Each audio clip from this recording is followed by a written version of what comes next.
Hey everyone, and welcome to The Explainer. Today we're diving into something huge, a potential trade deal between the European Union and India that's been in the works for nearly 20 years.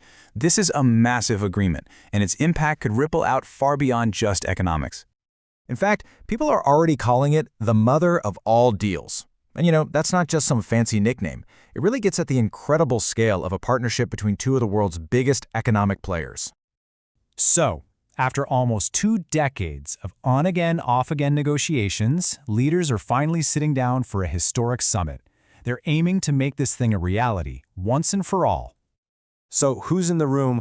You've got the EU's top brass, Antonio Costa and Ursula von der Leyen, meeting with India's leadership. The real action is happening this Tuesday, and their main goal is to finalize a free trade agreement. Now, all that really means is getting rid of most of the taxes and barriers on goods traded between them, which makes doing business way easier and cheaper for everyone. Okay, so here's the big question. Why now? 20 years is a long time to wait. What's the sudden rush? Well, it really all comes down to some serious pressure from a global economy that is changing fast. There are a few major forces really pushing the EU and India closer together. For one, you've got the US putting up more taxes, these tariffs, on imported goods. At the same time, China is getting a lot tighter with its own exports. So, for both the EU and India, it's kind of like, maybe we shouldn't rely so much on our usual partners. It's a strategic move to find more reliable allies and build a stronger, more independent economic team. All right, so we know why they're talking, but what's in it for each of them? Because, let's be real, a deal this big has to be a win-win. Both sides are coming to the table wanting something pretty specific and incredibly valuable. And this right here is the heart of the deal. For the EU, the prize is obvious. Access to India's absolutely enormous consumer market. We're talking about the most populous country on the planet now.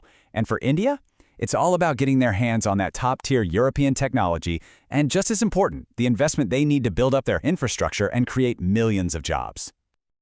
And just to put this into perspective, this relationship is already gigantic. Right now, the trade between them is worth a staggering 120 billion euros every single year. A free trade agreement would make that number absolutely skyrocket. But, and there's almost always a but, right? They are incredibly close, but it's not a done deal just yet. There are still a couple of major hurdles, these sticking points that they have to get over before anyone signs on the dotted line. So you've got to be asking yourself, with so much to gain and the benefits so clear, what on earth could be stopping them from just signing the deal right now? Well, it really boils down to two main issues. First up, this carbon tax. The EU wants to put a tax on Indian steel to account for its carbon emissions, and that's a big point of contention. And second, there are still some back-and-forth arguments about quality and safety standards for products like Indian-made cars and medicines that would eventually be sold in Europe. But let's zoom out for a second. If they can get past these final hurdles, this deal is about so much more than tariffs and trade figures. It's about the bigger picture and what this new alliance could mean for the entire world. Ultimately, this is a massive strategic play. By joining forces, the EU and India are looking to create a powerful new economic bloc.